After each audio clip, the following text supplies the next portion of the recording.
hopefully you won't cry when this guy comes up. Nick Wilson, local comic. He has he hosts a second Saturday comedy show at Our Heaven. What time is that? 7:30. 7:30 a.m. It's very early for comedy, but I guess for those birds and the worms and whatnot. And then he also hosts an open mic, so you guys can come and you can be funny too, because it's so easy getting up here and talking in front of people, trying to make them laugh. God, I feel like did my mom talk to you guys before you came here? Jesus Christ, it's a tough crowd. Which mom? Which mom? Not that mom. But yeah, so he also hosts an open mic at the Comedy Spot, not to be confused with a comedy spot. Welcome to the stage, Nick Wilson.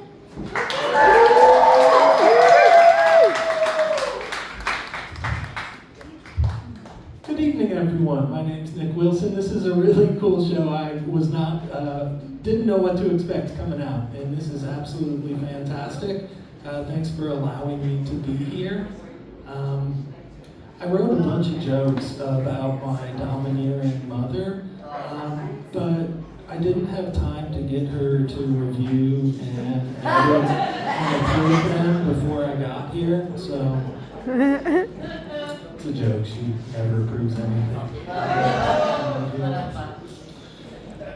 That being said, I'm 45 years old and I've never been married and I don't have kids, which left me with some emotional things to work through, But after years of therapy, I learned that I could heal those wounds by dating 20-year-olds. Hey, yo! Guys, I'm joking. It's jokes. I asked a barista out the other day and she said, yeah, no thanks, I already have my own dad. So getting older, struggling with it a little bit. 45 and I just got over a case of shingles. Yes, it's really gnarly, right? Usually for older folks. If you're unfamiliar, shingles are a really painful viral rash. So I broke out in this thing and went to urgent care. And the doctor started poking around and she said, I think you have shingles. I said, I don't know about that, only 45, . She said, well, there's some predictors, The first is you had chicken pox when you were a kid, and I did. The second is that you have a very stressful job, and I do have a very stressful job. That's not the punchline, guys. So the second predictor is having a stressful job, which I do. And the third predictor, it turns out, is having an enormous cock. And when I heard that, it all just made sense, Just fell into place. Put on a lot of weight lately, that's a drag. It's nice seeing titties in the shower again. It's cool. I can't begin to imagine what it's like to be an intersex person, but my girlfriend told me the other day that my dick and titties are bigger than hers, and so maybe just a little insight. Okay, I'm going to talk to this part of the room over here. It's going well. I like that. Thank you so much. Thank you. Let's see here.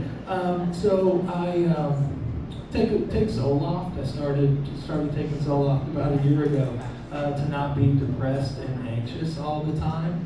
And it's worked for that. It's been wonderful. But I've had two negative side effects. The first is that mushrooms don't work anymore. It's a drag, right? But the second is that it takes forever to have an orgasm. And you would think that that's an advantage, but my stamina far exceeds my cardio at this point. And so I have ended sex with an apology and a handshake.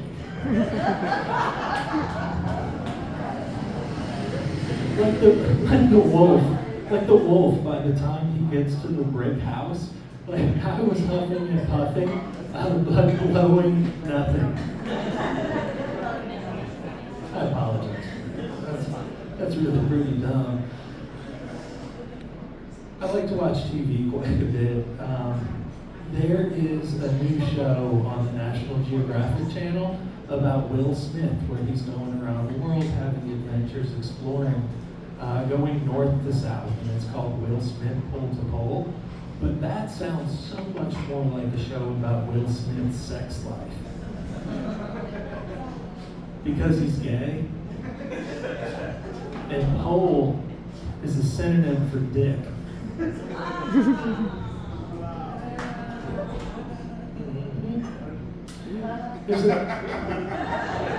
So I watched that show, and then after that, there was one about this phenomenon called island gigantism. And island gigantism is this idea that, like, a member of a species isolated on an island will grow to be much bigger than its mainland counterpart. So, like a Kodiak bear on the Kodiak archipelago, that's an island chain, will get 20 to 30% bigger than its mainland counterpart Alaskan brown bears. It's interesting, right? So that is island gigantism. A couple other examples for you here. One, Komodo dragons, the world's biggest lizards. The Galapagos Island gigantic tortoise is another. The third is pedophiles.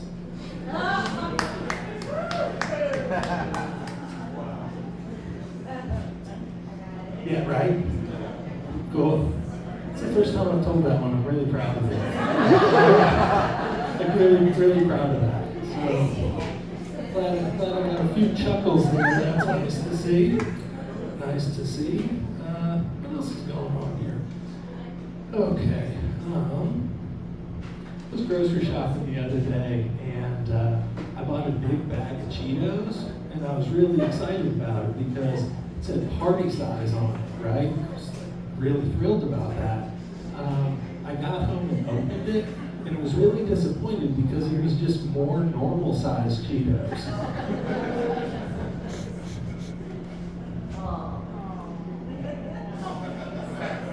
What's that over? I don't know. That's funnier than the one I was gonna tell. California sober? Peggy over there brought up California sober. California sober is interesting. For those of you not familiar, it's a notion in harm reduction that basically says smoking weed is much less bad than a lot of other choices you could make in regards to drugs and alcohol. You can compare it to Texas sober, in which you maintain sobriety by smoking brisket, or Florida sober, in which you or Florida sober, in which you avoid drugs and alcohol by smoking crystal meth and alcohol. Wow, it looks like I wasted the first 8 minutes. Okay. Here we go. That is great. What else here? So I was out recently, and a little kid walked into the coffee shop where I was. He was with his mom, and he was probably like 9, and he was kind of wet and covered in purple glitter. And the guy working at the shop looked and said, what's going on? And his mom said, well, he's been at merman camp learning to swim all week. Oh, you okay there? Okay, sounds good. He was at merman camp learning to swim all week, and it made me really proud that we live in a time and a place where cultural norms prevented me from making fun of that kid and what he deserved. Like, merman camp sounds like a Pride Month promotion in sandals, not a place where kids learn to swim. Preposterous sounding. Anyone here know what twin flame energy is? All right, cool. You're smiling, so, because twin flame energy is kind of some new age hippie shit idea that like one soul can be burning in two different people. They're waiting to come together. I think that term was probably made up by a white dude with dreadlocks trying to explain the chlamydia he had just given the hippie chick he was having sex with. Trevor, it burns when I pee. Think you gave me the clap. No, girl, we're twin flames. And I told you I go by tree now.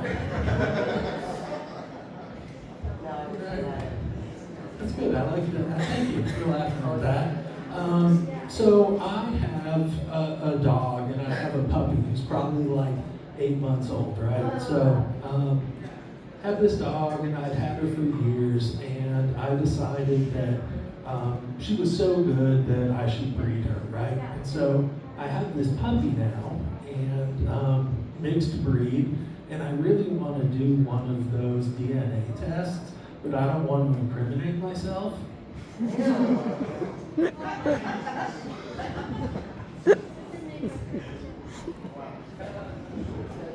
And I wasn't really having sex with the dog. It's a joke. It's a joke. We were out walking the other day, me and the dogs, and we had to stop on, that's a pity dollar. We had to stop in a neighbor's yard, right? And so I'm standing there, the dogs are doing their thing, and the homeowner just runs out, flipping out, what's going on, what's going on? I was like, dude, I'm just, picking up some shit, chill out. He goes, yeah, I know, but why are you crapping in my yard? Guys, my name's Nick Wilson, thank you so much.